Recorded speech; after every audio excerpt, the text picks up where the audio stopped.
네, 우리 첫 번째 시간 한국철도공사 모의고사 문제풀이 첫 번째 의사소통 첫 번째 시간 두 번째 파트 한번 이어가 보겠습니다. 좀 쉬셨나요? 네. 여러분 이제 다 아시겠지만 문제풀이 이 해설 강의를 처음부터 들으시는 분은 없겠죠. 예, 절대 그러시면 안 되고 한번 풀어보시고, 그렇죠? 풀어보시고 마치 모의고사 실제로 시험을 보는 것처럼 시간을 내서 풀어보시고 그다음에 뭐 정답도 한번 맞춰보시고 내가 모르는 부분에 대해 정리를 하신 다음에 보시는 게 이 문제풀이 수업은 도움이 많이 되신다. 이렇게 말씀을 드리고 싶습니다. 강의를 많이 본다고 공부가 잘 되는 건 아니거든요. 내가 모르는 부분이 뭔지 찾은 다음에 그 부분을 강의를 통해서 보충하시는 게 가장 효율적인 공부 방법이죠. 같이 보시겠습니다. 6번 보실게요. 네, 역시 지문 문제인데요. 다음 글에서 이끌어낼 수 있는 것을 고르시오. 좀 문제가 좀 특이하죠. 뭐 옳은 것을 찾으시오. 주제를 찾으시오. 또는 제목을 찾으시오. 그런 문제가 많은데 이끌어낼 수 있는, 왜 이렇게 했을까요? 그러니까 우리가 내용 일치처럼 아주 단순 일치는 아니라는 거죠. 그러니까 약간의 추론을 넣어라. 약간의 추론을 넣어라. 뭐 이렇게 추측하시면 될 것 같아요. 역시 지문을 보기 전에 우리가 보기를 먼저 한번 체크를 해보겠습니다. 1번. 단순한 소비 행위로는 신권력 모델에 참여할 수 없다. 뭐 어렵죠. 또 신권력도 뭡니까? 모르죠. 근데 어쨌든 소비 행위는 뭔지 아시죠? 뭐 물건을 하나 구매하고, 그렇죠? 서비스를 하나 구매하고. 여러분이 뭐 지금 이 동영상 강의를 보시는 것도 구매, 소비 행위죠. 근데 그거 가지고는 신권력 모델이 뭔지는 모르겠지만 어떻게 그런 것에 참여할 수 없다 그러네요. 그럴까요? 네, 지문을 통해서 일단 한번 확인해 보겠습니다. 뭐 참여할 수 있다, 없다 이런 거 가지고 이제 옳고 그름을 판단할 수 있겠죠. 두 번째.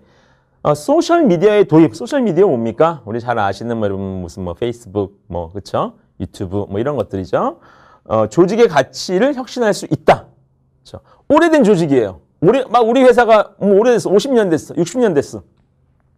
뭔가 가치를 새롭게 막 바꾸고 싶어. 그러면은 뭐 우리 회사에 뭐 페이스북 계정을 하나 뭐 연다. 뭐 이런 걸 통해서 할 수 있다는 거죠. 뭐 그럴까요? 잘 모르겠네요. 네. 3번. 구권력 모델 유지를 하기 위해 신권력 전략을 활용할 수 있다. 여러분 이제 3번쯤 보기 오시면 이제 뭔가 신권력, 구권력이라는 느낌이 좀 오실 거예요. 뭔가 미디어에 대한 이야기인가 보다 또는 뭔가 IT에 대한 이야기인가 보다 뭐 그럴 수밖에 없겠죠. 요즘엔 뭐 다 이제 그런 이야기들이니까 여기서 뭔가 구권력은 옛날에 뭐 아날로그적인 어떤 그런 어떤 구조, 사회 구조 뭐 그런 것들이었는데 그 오래된 회사가 새로운 신권력의 전략, 뭐 IT라든지 미디어 이런 것들을 차용해서 활용할 수 있다, 없다 이제 그런 얘기 하는 거죠. 뭐 있을 수도 있겠죠. 근데 뭐 지문에서는 또 아니라고 할 수도 있는 거고요. 네 번째, 신권력 모델은 대중 동원력을 기반으로. 그렇죠. 이 느낌이 오시죠? 이제 소셜 미디어가 느낌이 다 오셔야 되는 거죠. 뭐 우리가 유튜브에 또는 뭐 페이스북에 하나 뭐 좀 아주 특이한 뭐 새로운 걸 하나 다 올렸을 때 그 파급력. 어마어마한 거죠. 대중 동원력이 예전에 뭐 방송에 한번 나와서 책을 한 권 써서 이런 거랑 비교할 수 없게 뭐 아주 정말 뭐 단순한 5분짜리 동영상인데 뭐 100만, 200만이 시청하고 같이 호응하고 즐길 수 있는 그러한 시대가 요즘 시대입니다. 구권력 모델에 도전하고 있죠. 그렇죠. 예, 유튜브 같은 뭐 1인 미디어들이 막 거대 방송사에 도전하고 있죠. 심지어는 막 뭐 더 성과를 내기도 하고 뭐 그런 아주 재미있는 시대에 우리가 살고 있습니다. 다섯 번째, 구권력 모델은 기술적 환경의 변화를 자사 가치와 연계시키는 전략을 쓰고 있다.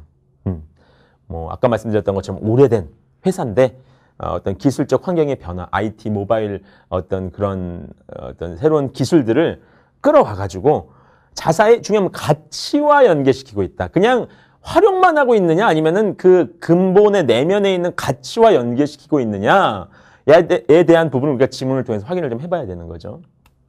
한번 지문을 확인해 보겠습니다. 첫 번째, 그러나. 제가 그러나 항상 주의하라고 말씀드렸죠. 지문에선 그러나 나오면 무조건 동그라미 치십시오. 신권력은 소비를 넘어서고 있다 이렇게 말하고 있네요. 예, 신권력이 뭔지 몰라도 뭔가 새로운 바람, 그렇죠? 이 사회에 불고 있는 어떤 새로운 어떤 그 무브먼트는 소비를 넘어서고 있다. 그다음에 단순한 소비 행위 이상의 방식으로 참여하고 싶어 한다. 이렇게 나오고 있네요. 여러분 그럼 이제 여기에서 고민을 하셔야 되는데 소비랑은 관련이 없는 건가? 그런가요? 소비랑 관련이 없다는 얘기인가요? 아니죠. 소비를 넘어서고 있다는 건 소비는 기본이고 그렇죠? 요즘에 예전에는 생산자가 권력을 쥐고 있었다면 자본과 노동과 어떤 이 토지를 이제 생산이 기본 요소죠. 쥐고 있던 사람들이 이 권력이었다면 지금은 아니죠. 소비자 권력이 지금은 어마어마합니다. 뭐 불매 운동, 그렇죠. 그다음에 뭐 미디어를 통한 뭐 피드백들 이런 것들이 어마어마합니다. 그런 것들은 소비도 물론 포함이 되지만 그거를 뛰어넘고 있다는 얘기죠. 그래서 소비만 가지고는 참여할 수 없다는 아닙니다. 그러면 좀 헷갈리실 수 있는데 아니고요. 소비도 포함이 되지만 그 이상이다 이렇게 말해야지 맞는 거죠. 그래서 1번이 좀 옳지 않은 보기가 되어 있습니다. 아마 1번에서 옳은 보기라고 생각하시는 분들 많을 수 있는데 그렇지 않습니다. 그 다음으로 가시면 밑에 이 부분은 보시면 시작이 어떻게 됩니까? 위에 신권력의 행동의 단순한 제품 소비 이외에 5가지가 더 있다. 그렇죠? 소비 5가지. 이거는 이제 쭉 5가지가 나열됩니다. 근데 우리가 보기에서 이 신권력 행동에 참여하는 어떤 그 행동의 유형에 대해서 공부를 했나요? 아니었죠. 그런 보기에는 뭐 그런 내용이 없었죠. 그래서 여기는 여러분이 그냥 딱 박스 치고 안 읽으셔도 되는 거예요. 우리가 NCS는 시간을 아끼셔야 되는데 그래도 혹시 여기에 뭐가 나오지 않을까? 그러실 필요 없습니다. 요거는 소비 행위를 포함한 그 이상의 어떠한 신권력 행위의 그 양상입니다. 양상을 예를 들어 5가지를 보여주는 거기 때문에 보기랑 관련 없으니까 그냥 넘어가시면 돼요. 읽으실 필요가 없습니다. 다음에 중간에 오시면 이제 소셜미디어를 사용하면 이러한 변화에 적응하려는 기업들이 많다. 적응한다는 건 뭡니까? 구권력을 말하는 거겠죠. 신권력은 적응할 게 없습니다. 태어나면서부터 우리는 디지털 세대예요. 그렇죠? 그러나 옛날 오래된 어르신들, 오래된 회사들은 이제 적응을 해야 되죠. 그런데 밑에 보시면은 추구하는 가치를 새로운 환경에 맞게 변화시키는 조직은 드물다는 거죠. 드물다는 거죠. 무슨 말입니까? 여기 가치를 혁신할 수 있다고 이번 보기에서는 말했는데 그냥 소셜미디어만 딱 도입하면 페이스북만 도입하면 유튜브만 도입하면 가치가 새로워질 수 있는 것처럼 보기에서 말했는데 지문을 보니까 실제로 도입은 하지만 가치가 새로워지는 회사는 없다는 거예요. 많죠. 사실은 그런 보면은 껍데기만 IT 모바일 기업이 됐지만 근본은 옛날 그냥 그대로인 거죠. 그래서 2번도 아닌 거죠. 그 다음에 5번도 보시면은 구권력 모델은 기술적 환경 변화를 자사의 가치와 연계시키는 게 아닙니다. 그렇죠? 위에 보시면은 적용은 했어요. 좋은 것들을 활용은 해요. 하지만 가치와 연계시키는 회사는 드물다. 뭐 사실인지 아닌지 모르겠지만 우리는 이 지문을 통해서 보기를 판단하는 거기 때문에 지문을 통해서 봤을 때는 이것도 틀린 보기가 되는 거죠. 중간에 보시면 페이스북 페이지를 개설한다고 해서 신권력 전략을 사용한다고 볼 수도 없다는 거죠. 심지어는 겉모습만 따라한다고 그 전략을 하는 것도 아니야. 흉내만 낸다는 거죠. 흉내만. 그래서 구권력 모델을 유지하기 위해 신권력 전략을 사용할 수 있다? 아니라는 거죠. 아니라는 거죠. 그냥 껍데기를 따라한다고 해서 그게 신권력 전략을 사용한다고 말할 수 없다는 거죠. 맨 마지막에 보시면은 대중을 동원할 수 있는 역량, 신권력의 역량에 대해서 나오는데 뭐 1000만 명 서명 운동, 유튜브 뭐 100만 그렇죠? 구독 뭐 이런 것들 보시면은 그래서 신권력 모델은 대중 동원력을 기반으로 구권력 모델에 대응하고 있다. 맞는 거죠. 그래서 4번이 정답이 되겠습니다. 옳은 보기 끌어낼 수 있는 것을 찾을 때 4번이 정답이 되겠습니다. 7번 가시죠. 기억에 해당하는 예로 적절하지 않은 것은 이렇게 전체 지문에서 일부분 단어나 어휘나 아니면 문장을 하는 밑줄을 그어놓고 그거에 대한 문제가 나올 때가 있습니다. 그러면은 그 부분을 먼저 보시는 게 시간 절약에 도움이 되시는 거죠. 앞에 다 읽을 필요 없는 거죠. 기니까요. 보시면은 맨 밑에 기업 구속 사회 자본이라는 어휘가 나옵니다. 구속 사회 자본. 너무 어렵죠. 무슨 말입니까? 모르겠어요. 그래서 요 한 마지막 문단 정도는 읽어야 될 것 같아요. 뭐 로버트 어떤 사람, 이 사람은 미국의 사회 자본에 대한 폭넓은 연구를 수행했는데 2가지 유형의 사회 자본을 구분했대요. 하나는 뭡니까? 연결 사회 자본이라는 게 있는데 뭔지 모르겠어요, 저도. 근데 뒤에 읽어보니까 외향적이고 포괄적이래요. 뭔가 여러분 외향적이고 포괄적 느낌이 오시죠? 활발하고 막 사람들을 막 같이 모으고 같이 어울리고 뭐 이런 거죠. 근데 구속 사회 자본은 내향적이고 배제적이래요. 난 너 싫어. 혼자 있고, 그렇죠? 식당에 가면 혼자 밥 먹고 뭐 그런 사람도 있잖아요, 그렇죠? 약간 그런 느낌이죠. 그럼 이제 여러분이 이런 이미지만 갖고도 보기에서 찾으실 수 충분히 찾을 수 있다는 거죠. 1번 보시면은 영국의 이튼 학교. 그럼 이튼 학교에 대해서 아십니까? 유명한 사립학교죠. 귀족 자제들, 돈 많은 집 아이들만 갈 수 있는. 뭐 그건 아니겠죠. 뭐 누구나 뭐 돈 내면 갈 수 있겠지만 어쨌든 쉽지 않은 거죠.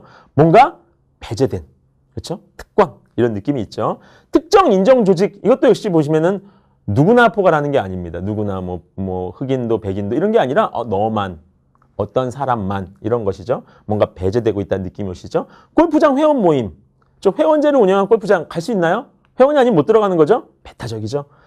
4번 교회의 여성 성경 읽기 모임. 그래도 여성만 들어갈 수 있는 거죠. 그렇죠? 남성은 들어가고 싶어도 들어갈 수 없는 거죠. 왜요? 여성 모임이니까. 마지막 5번 인종차별 철폐를 위한 시민운동 단체. 여러분 딱 이건 보기만 보셔도 이질적인 게 뭡니까? 5번이죠. 나머지는 다 넌 안 돼. 넌 안 돼. 우리끼리 이런 느낌이 있는데 5번은 야 인종차별 이게 웬 말이야. 흑인 백인 무슨 상관이 있어. 다 모여라. 그래서 5번이 이 보기 중에서도 이질적이고요. 여기 보실 때 내향적 그다음에 배제적 이런 것과는 안 어울리는 목이 바로 5번 되겠습니다. 그래서 5번이 정답입니다. 예, 같이 8번 문제로 넘어가 보시죠. 8번 이제 연계 문제인데 8번, 9번 예, 지문 하나를 보고 같이 푸시는 문제입니다. 특히 이런 문제는 이제 그 개별 문제를 먼저 보시는 게 중요하죠. 문제랑 가보면 8번이 윗글을 통해 알 수 있는 내용으로 적절하지 않은 것은 그렇죠? 내용 일치 문제가 되겠죠. 그다음에 9번 기억에 들어갈 말로 가장 적절한 것은 이제 기억 부분 이제 가로치기 나오겠죠. 여러분은 이제 두 문제 중에 어떤 걸 먼저 푸십니까? 대부분 만난 학생들이 순서대로 푸는 거 아니냐 문제라는 거는 8번, 9번 이렇게 푸는 거 아니냐 하실 수 있지만 절대 그렇지 않죠. 예, 8번을 확인하기 위해서는 지문을 읽어야 되는데 어차피 우리가 9번 문제를 풀고 기억을 보고 하다 보면은 지문을 일부 읽게 되죠. 그러면은 9번 문제를 먼저 풀면 8번에서 읽어야 될 지문이 그만큼 줄어드는 거죠. 시간을 절약하실 수 있는 거죠. 이제 여담이지만 여러분이 그 NCS 직업기초능력 우리 시험을 볼 때 NCS만 그런 게 아니라 모든 시험을 볼 때 1번부터 여러분이 50번, 60번까지 순서대로 푸시는 거는 정말 전략적으로 맞지 않습니다. 그래서 여러분이 모르는 문제는 빨리빨리 스킵하고 알아도 오래 걸릴 것 같은 문제는 넘어가면서 정확하고 빠르게 풀 수 있는 문제들을 선별해서 먼저 풀어가는 능력을 좀 기르실 필요가 있어요. 그래서 여기서도 이 문제 하나 순서 선정하는 거에도 여러분이 전략적인 어떤 그런 시각을 갖고 접근을 하셔야 된다. 그런 말씀을 드리고 싶어요. 저는 9번을 먼저 보겠습니다. 그래서 기억이 뭔지 한번 볼게요. 즉 환율과 원화의 가치는 일종의 땡땡 게임인 것이다. 여러분이 만약에 환율에 대해서 잘 아시는 분이라면 그냥 정답 찾을 수 있죠. 사실 의사소통에서 여러분 배경 지식이 굉장히 중요해요. 평소에 여러분 책을 많이 읽으시고 뉴스, 신문 이런 걸 많이 읽으시고 좀 지식을 넓혀 놓으시는 분은 확실히 도움 많이 되십니다. 근데 나는 지금까지 안 읽었는데 어쩌란 말이냐. 그럼 이제 좀 읽으셔야죠. 위에 부분을 보시면은 환율 1달러에 1,000원에서 1,100원으로 올라갔다고 하자. 환율이 올라갔습니다. 다 이해가 되시죠? 네. 기분이 좋습니까? 어떤 사람은 좋겠죠. 그렇죠? 달러를 많이 갖고 있는 사람은 좋겠죠. 내 달러가 막 1,000에서 1,100원. 마치 사과를 갖고 있는데 사과값이 막 오르는 거랑 똑같죠. 그런데 내일 나 여행 가려고 했는데 환전 아직 안 했어. 괴롭죠. 그래서 환율은 올라간다 내려간다 해서 무조건 내가 좋고 나쁜 게 아니라 내 상황이 어떠냐에 따라 달라진다는 이야기입니다. 그런데 네. 죄송합니다. 근데 뒤에 보시면은 이제까지 1,100원을 예전에는 1,000원을 내면 되는데 1,100원을 지불한다는 의미다. 즉 우리나라의 돈의 대외 가치가 하락한 것. 무슨 말입니까? 다 여러분 이해 안 가시면 다 빼세요. 나 경제학 몰라. 환율 몰라. 나 외국 안 나가. 그래도 딱 보실 거 뭡니까? 환율이 올라갔는데 내 돈의 가치는 하락했다는 거죠. 환율과 돈의 가치 두 가지가 있는데 환율이 올라갔는데 돈의 가치는 하락했다. 그럼 반대로 환율 내려가면 어떻게 될까요? 돈의 가치는 올라가겠죠. 그러니까 이거를 여러분이 너무 이걸 막 원리를 이해하려고 하시지 말고 이미지적으로 그런 얘기네? 반대로 움직이네? 반대로 움직이면 뭡니까? 시소인 거죠, 시소. 그래서 우리가 요 9번 문제를 풀면서 뭔가 환율에 대한 얘기를 하려고 하는구나 이런 걸 이제 여러분이 알고 그 다음 8번 문제를 푸시면 시간을 절약하실 수 있는 거죠. 그럼 이제 8번 문제로 가보겠습니다. 윗글을 통해 알 수 있는 내용은 적절하지 않은 것은 틀린 거 찾기 문제인데요. 같이 한번 읽어보겠습니다. 네. 한 나라의 돈은 해당 국가에서만 유통된다 하면서 밑에 다 읽을 필요가 없죠? 밑에는 예시입니다. 예시. 근데 밑에 보기를 보시면은 기축통화 얘기 나오고요. 그렇죠? 환율이 오르면 원화가 절하된다. 아까 우리가 9번에서 봤던 거 환율과 어떤 돈의 가치 얘기 나오네요. 그다음에 세계 각국의 돈이 다양한 것처럼 환율도 가지가지다. 환율을 표시하는 기준이 달라지면 돈의 가치도 변한다. 해외여행 경비를 절약하려면 환율 낼세 영향한다. 얘기 들어보니까 우리나라에서 파운드를 쓸 수 있느냐 없느냐 그런 얘기는 하나 중요하지가 않아요. 그렇죠? 한 나라의 돈은 해당 국가에서만 유통된다. 요 첫 번째 문장만 보시면은 첫 번째 단락은 안 읽어도 되겠구나 여러분 이런 느낌이 오셔야 돼요. 이런 분석적인 시각을 갖고 접근하셔야지 빨리빨리 글을 푸실 수가 있어요. 여러분, 이 지문을 빨리 읽는 게 무슨 특별한 능력이 있는 게 아닙니다. 무슨 속독법 이런 거 공부하시는 게 아니라 글의 구조를 이해하시면 첫 번째 문장 봤을 때 한 나라에는 그 나라의 화폐가 유통되는구나 이 얘기를 하려고 그러고 뒤에는 뭐 예시예요, 예시. 그러면은 복이랑 상관없죠. 읽을 필요 있다 없다? 읽으실 필요 없어. 넘어가시면 됩니다. 점프. 그 다음에 우리가 해외여행을 떠나는 경우도 마찬가지다. 일본에 가려면 엔화, 뭐 위안. 이것도 무슨 얘기입니까? 이 첫 번째 문단의 반복이죠. 부연 설명이죠. 복이랑 관련이 없어요. 뭐 이탈리아에 가서 뭐 무슨 돈을 썼고 미국에 가서 뭐 달러를 썼고 뭐 이런 얘기 복이랑 관련 없으니까 길지만 지문이 길지만 하나도 읽을 필요가 없는 지문 되는 거죠. 넘어가시면 됩니다. 근데 다음 문단에서 보시면은 이 교환 비율을 환율이라고 한다. 환율이라고 한다. 그렇죠. 세계 각국의 돈이 다양한 것처럼 환율도 가지가지다. 그렇죠. 아까 말했던 이탈리아 돈, 뭐 일본의 엔화, 그렇죠? 뭐 중국, 미국의 달러 이런 것들이 여러 가지니까 우리는 익숙한 건 뭡니까? 원달러 환율이 익숙하죠? 지금 1달러에 얼마입니까? 모르겠네요. 1,100원, 1,200원 뭐 이렇습니까? 근데 그것만 있는 게 아닙니다. 여러분 은행에만 가보셔도요. 환율 이렇게 벽에 걸려있는데 한 5개 정도가 쭉 나와 있어요. 그렇죠? 우리나라랑 뭐 유로화, 그렇죠? 엔화, 중국의 위안화 많이 환전을 하는 게서 다양한 게 맞는 거죠. 맞는 거죠. 그래서 3번은 적절한 복입니다. 그다음에 그러나 현재 세계 중심 화폐 즉 기축통화가 미국 달러이기 때문에 통상적으로 미국 돈 1달러를 기준해서 우리가 판단을 하고 있습니다. 보시면은 기축통화는 달라질 수 있다. 맞습니까? 맞죠? 왜요? 여기 현재란 단어가 현재. 현재 그렇다는 건 뭡니까? 과거는 아니었을 수도 있다는 거죠. 미래는 달라질 수도 있다는 거죠. 만약에 기축통화가 영원히 달러라면 현재라는 걸 쓸 필요 없죠. 그러나 세계의 중심화폐는 달러밖에 하는데 현재는 그렇다는 건 뭡니까? 달라질 수 있다는 거죠. 실제로 그렇죠?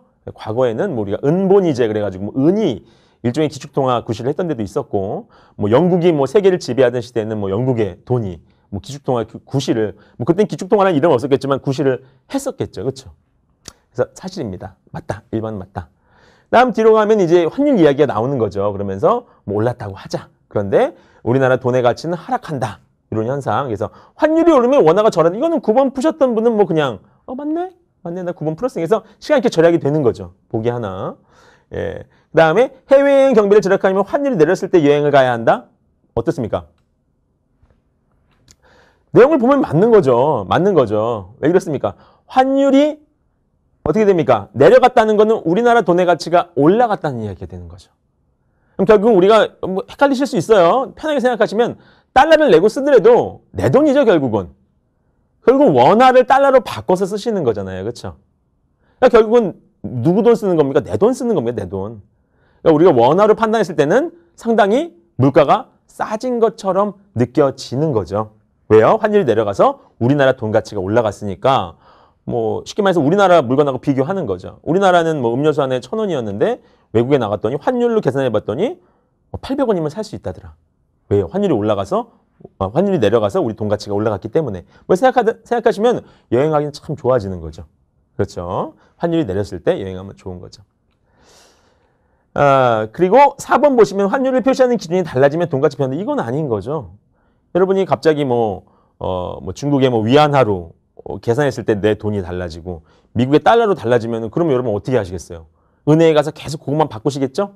위안화로 봤을 때 내 돈이 유리해. 그럼 위안화로 바꿨다가 또 달러로 이것만 계속 돈 벌 그런 건 아니죠. 그렇죠? 예, 그래서 돈의 가치는 똑같은데 모양만 바뀌는 거죠. 모양 바뀌는 거죠.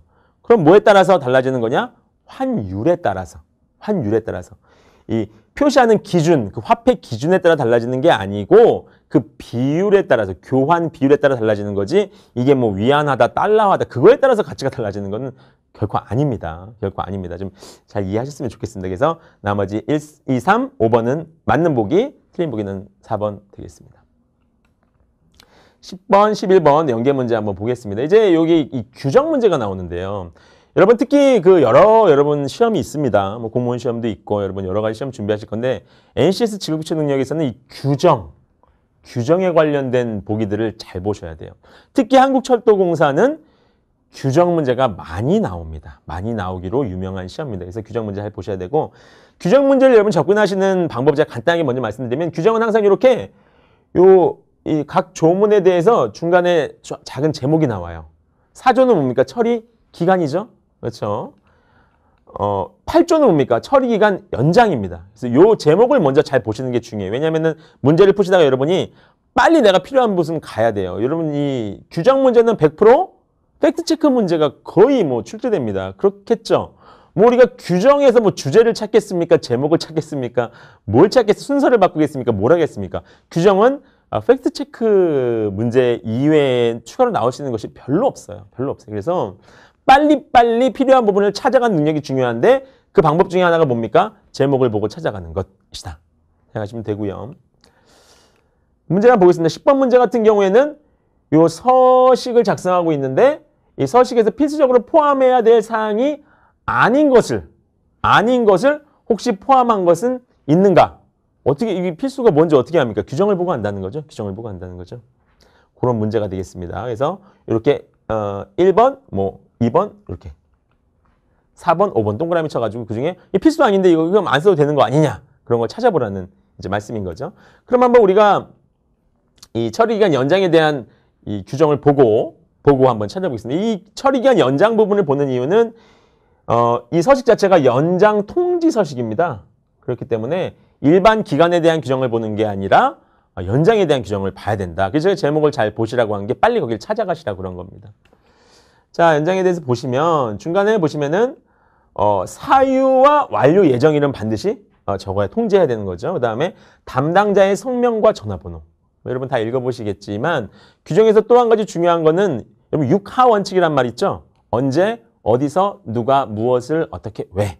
특히 이 중에서도 무엇을, 그 다음에 누가, 어떻게. 이 규정이 상당히 중요해요. 6가지 다 중요한데 문제에 가장 많이 나오는 것은 누가.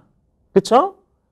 행위 주체 또는 어떤 의무를 갖고 있는 사람 또는 권리를 갖고 있는 사람 이런 것들이 규정에는 아주 방대하게 규정이 되어 있기 때문에 누가 그다음에 그 사람이 무엇에 대한 권리나 의무를 갖고 있느냐 규정은 거의 그런 얘기죠. 그다음에 그거를 어떻게 행사할 수 있느냐 그렇죠? 또는 어떻게 이행해야 되느냐 그런 얘기 많이 나오기 때문에 누가 무엇을 어떻게 나오면 좀 관심 있게 보셔야 되는데 여기서 사유 완료 예정일 이건 이제 그 날짜, 기간, 언제 뭐에 해당되는 그런 것이 되는 거죠. 밑에 담당자 성명 이건 누가 해당되는 겁니다. 이런 것들을 꼭 넣어야 된다. 기본적으로 공적인 문서는 그렇죠. 그래서 보시면은 1번 민원 처리 관련 법률 시행령 제21조 2항 및 40조 3항 이건 사실 정확하게 안 나와 있어요. 안 나와 있어요. 이 규정에 대해서 꼭 써야 되느냐 이건 안 나와 있는데 반면에 처리 기간과 사유 그렇죠? 예정일 아까 기간과 예정일 반드시 적으라고 했죠. 그래서 3번과 2번은 반드시 적으셔야 돼요. 1번 저는 좀 애매하다. 정해야 될 것 같은데. 밑에 보시면은 전화번호, 담당 전화번호 적으라고 했습니다. 그런데 소속은 어떻습니까? 소속은 없었어요. 다시 한번 볼까요? 담당자 성명과 전화번호를 소속은 적으라고 했지 소속은 적으라고 안 했습니다. 그다음에 사유와 예정일. 그래서 보시면은 요 사유와 예정일. 그다음에 전화번호와 이름, 연락처와 이름 쓰는 건 맞는데 소속은 아닙니다. 1번 정확하게 아니죠. 그렇다면은 4번 정확하게 아니죠. 그럼 1번은 어떨까요? 1번은 애매한데 명확하게 아닌 것은 4번인 거죠. 소속에 대해서는 정확하게 이름과 전화번호를 적으라고 했는데 처리 담당 라인에서는 소속은 전혀 관계가 없는 거죠. 네, 그래서 정답은 4번이 되겠습니다. 조금 여러분이 비교하셔가지고 보기 간의 관계를 비교해서 좀 보실 필요가 있습니다. 마지막으로 11번인데 민원 처리 지연 현황을 검토 중인데 아래의 자를 참고할 때 김 과장이 정정 처리하도록 지시할 민원 서류는 무엇이냐라고 물어보고 있는데요. 이제 보셔야 되는 게 이 앞에 쪽 요걸 잘 보셔야 되고요. 여러분 문제제는 표가 하나 더 있을 겁니다. 제가 생략했는데 같이 보시면서 비교하시면 되고요. 보시면 처리기간 연장, 그다음에 중간 답변 후 1일 경과했다. 지금 12월 6일 현재 1일이 경과했다는 겁니다. 근데 중요한 게 처리기간이 6일이라는 게 상당히 중요합니다. 왜 그러냐면은 연장 규정을 보시면은 중간 답변을 해야 되는데 그렇죠? 6일 이상일 때는 통지서를 통해서 반드시 해야 된다. 이런 말이 있습니다. 그렇죠? 그러니까 6일 이상이냐 이하냐 여러분 이걸 많이 보셔야 되고요. 근데 여기 보시면은 6일 이상이기 때문에 연장 통지서를 사용해야 되는데 여기 그냥 중간 답변이라고만 나왔습니다. 그게 틀린 거죠. 이해 가시나요? 다시 정리해드리면 이 연장 기간도 6일 이내냐 아니면 6일 이상이냐 이게 중요해요. 6일 이내면은 단순히 그냥 중간 답변으로 하시면 돼요. 짧으니까. 근데 6일 넘어간다 그러면은 어떤 이 통지서, 문서를 통해서 정식으로 해야 되는데 문제는 뭡니까? 그냥 중간 답변을 했다는 거, 요게 문제가 되는 겁니다. 기간도 중요한데 중간 답변만 했다는 거. 그게 1번 보기에 이제 문제점이고요. 다음에 두 번째. 그다음에 택 증명서 같은 경우에는 당일이기 때문에 중간 답변이면 됩니다. 답변이면 되는데 보시는 것처럼 여기 48시간 이내에 답변을 해야 되고 근데 근무 시간으로 따지면 하루에 8시간 근무한다고 쳐서 이틀 그러면은 16시간이다 이렇게 나와 있죠. 근데 지금 47시간이 경과가 있으니까 48시간에서 47시간 빼면 몇 시간입니까? 1시간이죠? 1시간 남았어요. 완료 예정 시간이 1시간 남았어요. 그러면은 지금 6시이기 때문에 7시까지는 완료해야 된다. 규정상 의무죠? 맞습니다. 그래서 동그라미 48시간으로 1시간 남았기 때문입니다. 다음 보시면은 총괄 부서장의 특별 기간 승인이 있는 경우는 어떠냐 봐야 되는데 총괄 부서장의 특별 기간 연장을 요구할 수 있다라고만 나와요. 이건 무슨 얘기입니까? 어떻게 해석하셔야 될까요? 여러분 규정을 보시면서 이런 문장을 보시면은 요구할 수 있다 했으면 그냥 되는 거예요. 그렇죠? 특별한 정함이 없죠? 뭐 기간이라든지 정함이 없으면 그냥 요구해서 만약에 승인하면 되는 겁니다. 그래서 여기는 뭐 승인된 날까지 뭐 상관이 없는 거예요. 기한이 없어지는 거예요. 승인 받았기 때문에. 그렇죠? 승인이 완료됐기 때문에. 다음에 4번은 처리기간 연장 중간 답변 후 2시간이다. 근데 5일이네요. 5일. 자, 보시면은 5일이면은 6시간 이내고 그러면 48시간 또는 근무 시간으로 16시간입니다. 근데 2시간 경과했으니까 48시간 중에 46시간 남은 거죠. 근무 시간으로 따지면 14시간 남은 거죠. 네. 그러면은 우리가 몇 시간 더 기회가 있는 겁니까? 2시간 더 여분이 있다고 볼 수 있는 거죠. 2시간 더 여분이 14시간 더 우리가 여분이 있기 때문에 다음날 근무 시간까지 포함해가지고, 오늘이 보시면 이제 6일인데, 금요일이기 때문에 토요일, 일요일, 휴일은 빼고요. 앞에 지금 토요일, 휴일은 빼고, 월요일, 화요일 포함해가지고 48시간. 그렇죠? 월요일 48시간인데, 정확하게는 2시간 이미 경과했기 때문에 46시간이죠. 근무 시간으로는 14시간. 그러면 월요일은 8시간 풀로 쓰시고 화요일 날 몇 시간밖에 못하는 겁니까? 6시간밖에 못하는 거니까 오후 4시에 6시까지는 못하고 끝난다 이렇게 보시면 되는 거죠. 그래서 화요일 16시. 마지막으로 총괄 부서장 승인을 완료된 경우인데요. 역시 보시면은 총괄 부서장 승인을 받고 처리기간 연장할 수 있다. 시간은 16 근무시간 이내로 한다 되어 있죠. 그래서 16시간 중 8시간이 경과했기 때문에 8시간이 남은 거죠. 8시간 남은 거니까 내일, 금요일 지나서 토요일, 일요일 빼고 그 다음 월요일에 처리할 수 있다. 이렇게 보시면 되는 거죠. 그래서 여러분 조금 이제 복잡해 보이실 수 있는데 이런 문제는 좀 시간이 걸리는 문제입니다. 걸리는 문제 맞고요. 규정을 꼼꼼하게 보시면서 푸셔야 되는 문제고 이런 문제는 좀 마지막에 푸시는 게 더 좋다고 볼 수 있겠죠. 실수를 하실 수 있기 때문에. 그래서 요거 다시 한번 6문제 또 잠깐 쉬는 시간 동안 점검을 하시면서 복습하시고 체크하시면 좋을 것 같습니다. 두 번째 시간으로 다시 돌아오겠습니다. 감사합니다.